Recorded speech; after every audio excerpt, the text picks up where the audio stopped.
to put together a team of ambassadors used to help support and promote the work of both the foundation and the club in the community.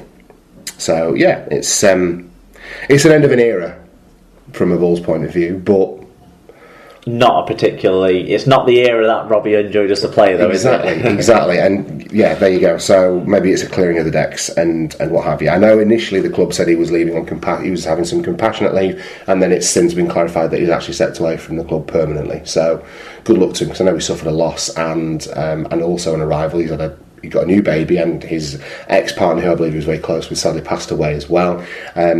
So obviously a difficult time for his family and what have you, so we wish him all the best moving forward, and of course he's a Bradford legend as a player as well, so good luck to him.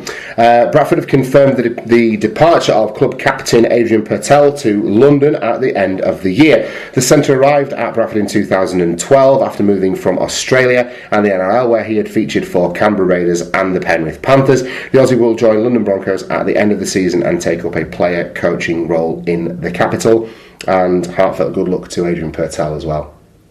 Bless his cottons.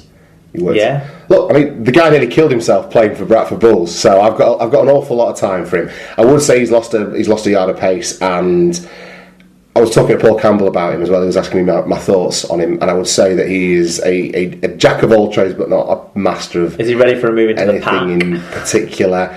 Well, he's not ready. Wasn't ready for moving to the halves. We discovered that last season. He's a reasonable defender. He's reasonably good with the ball in hand. He's reasonably strong defensively. He's pretty big. He's a fairly tall guy, but he's... Obviously, he's setting himself up for a longer vision there with the coaching role. Absolutely, so that's good to see for someone doing that. I like it when people get themselves lined up with those sorts of things. Yeah, I think so too. Okay, so London Broncos trio Alex Foster, Elise McCartney and John Magrin have all signed 2-year contracts with Bradford and will join Rowan Smith's 2017 squad at the start of pre-season. Foster, who came through the ranks at Leeds Rhinos, went out on loan to London and Featherstone Rovers before signing with the Broncos at the end of last season. McCartney has spent his career in the capital, and the speedy winger who scored against Leeds in the qualifiers last weekend will make the trip up to West Yorkshire along with Maltese international Magrin. The young prop Magrin made his debut for the Broncos in 2014 against Warrington before featuring for the London side heavily over the last 2 years. 3 young prospects coming up and playing. Quite happy about that. It seems to be the mould that they're going for at Bradford, and obviously, less expensive than what we've currently got. So McCartney and Foster had some experience of Super League in that last ill-fated year, didn't they, the Broncos? Yeah. When Foster was on loan, I think, there. And he looked strong at that point. I remember us talking about him quite favourably and him popping up a bit on the stats roundup for big efforts. Yeah.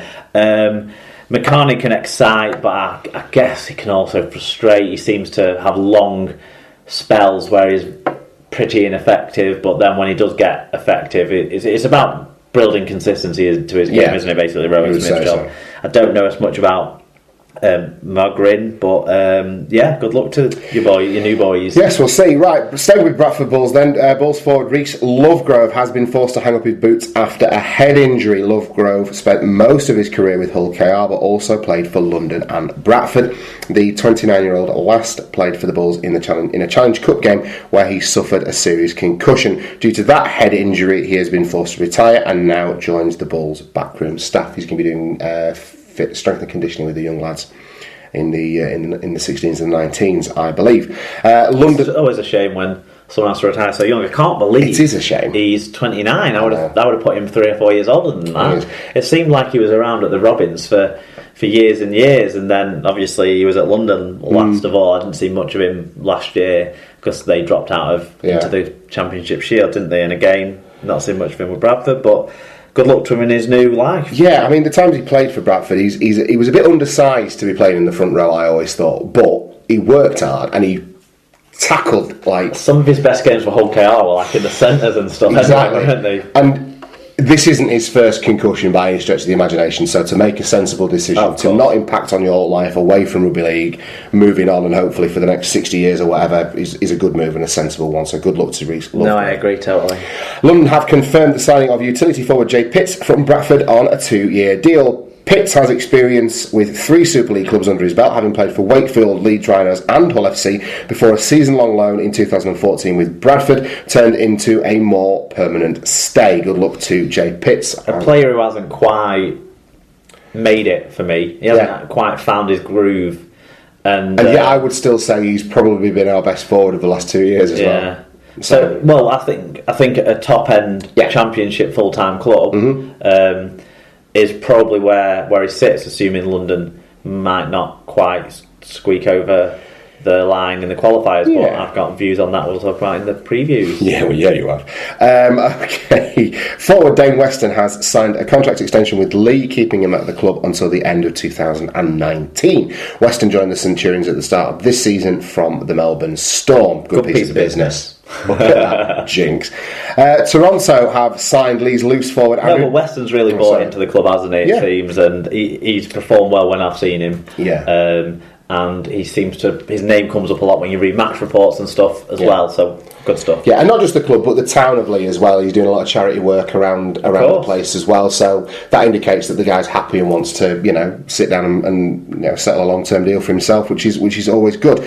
Toronto have signed Lee's loose forward Andrew Dixon for the 2017 season. Dixon spent 4 years with St Helens in Super League before joining Salford in 2013. He has spent the last 2 years with Lee in the Championship, where he has been a stalwart for the Centurions. I'm absolutely delighted to sign for the Toronto Wolfpack, said Dixon. It's an exciting opportunity to be a part of something innovative and new, and I can't wait to get over there to see what Toronto has to offer. Hopefully some barbers. Oh yeah, you're not a fan of... It just grew like a really long haircut, didn't he? That kind of got in the way. And then sort of tied it up, and I just think... Get a sensible haircut. I just see. Have you ever seen that episode? It's a really early episode of The Simpsons where there's a softball match being played. I think it's between 2 power stations, and Mr. Burns brings in a load of ringers and he pays for a load of guys from Major League Baseball to come in. Now it's dated because it's got like Darryl Strawberry and guys in there. But there's one guy, I can't remember who it is, but Burns tells him to get rid of those sideburns. And every time this guy keeps repeating, I've told you, get rid of those sideburns. And by the end of it, this guy's character has basically shaved the entire side of his head. He's like, do you even know what sideburns are? And he's like, right, you're off the team. Okay. Toronto Wolfpack have confirmed the signing of Lee's outside back Johnny Pownall, a fullback or a winger. Pownall made his debut for Lee in 2011, and the 25-year-old has played more than 80 games for the Centurions. He's found himself on the outside, hasn't he, more and more as time's gone on, as other people have stepped up and stepped in there. So you got to suspect people like Dawson and Higson were way ahead of him in the pecking order at this stage. So, think so. Makes sense all around. He's used to the coach that he'll be getting, and he's got a nice side parting as well that he can keep in trim. Normal little blonde haircut, There you go. Okay, Richard Agar is set to be replaced as the coach of the French national team. Agar has been in charge of France since February 2013 and led Les Tricolores to the World Cup quarter-finals. It is understood that the new president of the Fédération Française de Rugby à 13, Marc Palanque, wants a French coach to run the team. Wow. There you go. Fair play. Where's he going to find a French coach to run the team? Well, Fraser will be out of a job in a few weeks, I'd have thought so. I don't know that he will. Oh, I think the butcher's going to give him the chop. We'll not see, of the pork variety. Yeah. I think Fraser is going and Jerome Guisset is going to step up. Well, Guisset's just been given the new job of running their restructured reserves side as well as being assistant to Fraser New's senior side. So he's saying he knows the club. They're going for a bit more of an under-23s angle on their reserve side. Right. I think rather than building a side that could win the French Championship and stuff. So they've got a few players lingering around, and what's-his-face is coming back, who went to Lee Pala. Mateus Pala, going back to Catalan. But so I'm not on board with that. I don't know why. I think so. Those other things would all be worked out together. Well, perhaps not. I was unaware of that, so my little conspiracy theory is fine. Jamal Fakir, then he hangs around the club. He could be their new head coach. Okay. Just throwing out French names. Just throwing out French players. Yeah. Stacey Jones, he's going to come and do it. He's twiddling his thumbs these days. Right, just a short line on this one because it happened today, but Leeds Rhinos club president Harry Jepson has passed away at the age of 96. Yeah, great life in rugby league lived. there. There's plenty of tributes out there to read on like the lead drivers' homepage and stuff, and they put it much better than we can. We can, absolutely. But condolences to his family. Absolutely.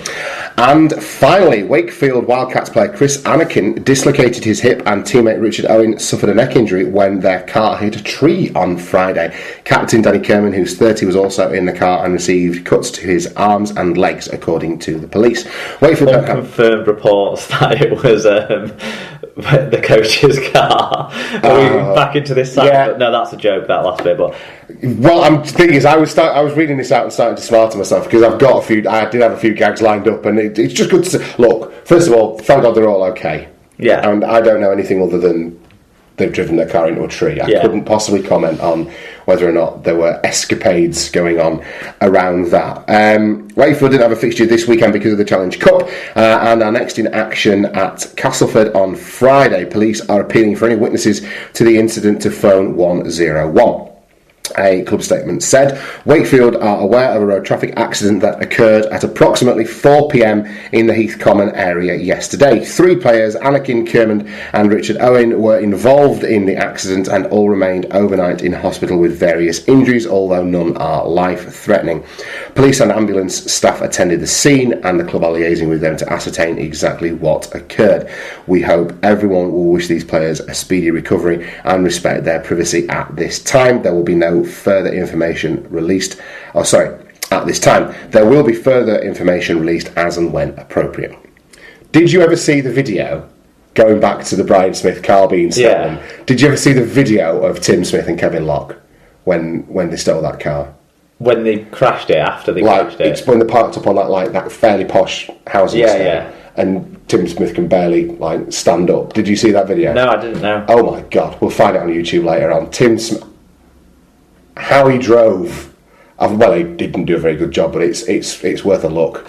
It's worth a look watching Kevin Locke try and just shepherd him out of the way, because Tim Smith's off his cake. Yeah. Off his cake on that one. Right. That's the news taken care of. No suggestions of that. Will you stop doing that? Seriously. Seriously. No suggestions of that on this incident at this time. No, not at all. I didn't imply that, did I? No, I'm not. No, I'm making sure we, as a thing, aren't saying that. I think, and this is in no way meant to demean our podcast, that we could basically say pretty much no one important some outlandish stuff, because unless someone suddenly decides to take umbrage with us, it's unlikely that what we say is going to be taken too seriously. So there you go. Right. May I? Oh, yeah. Fantastic. That's the news from around the world of rugby league. Let's take a look back now at the Challenge Cup final.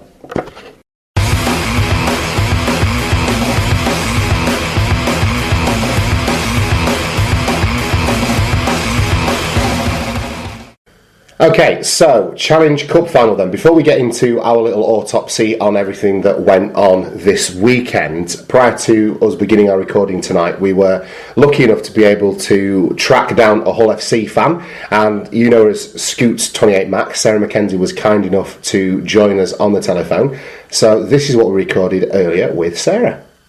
Okay, so a bit of a nice feature, as we often do with the big games, the grand finals and what have you. We've got the privilege of having a Super League Pod listener on the line, Mark. I want to welcome, you probably know her better as Scoots 28 Mac, but to her friends and family, she's Sarah. Sarah, welcome to the Super League Pod. How are you doing today, a couple of days after the cup final? Yeah, good, thanks. It still feels a bit like a dream that we actually went to Wembley and won. Fantastic, good. Well, we're really, really grateful that you've joined us, and we just want to talk about your Wembley experience and how you enjoyed the day, really. So, will you set the scene for us, kind of from you setting off from Hull? Who were you with? Who did you journey down with? How did all that stuff set off for you leaving Hull? Who was in the car? So to start with, it was a bit of a complicated journey. To start with, my dad came round, and there was me, my husband, and Joshua, my 6-year-old. Yeah. So we travelled down to one of the service stations on the M1, where we met my brother, because he's in Sheffield, and we climbed into his car as he has company car and free petrol. Lovely. And travelled the rest of the way down with him. Good stuff. Okay, so made it to London unscathed. What was your pre-match? I guess if you've got children with you, there wouldn't have been much sort of heavy drinking. What did you do, kind of getting into London and finding Wembley? How did you spend the time?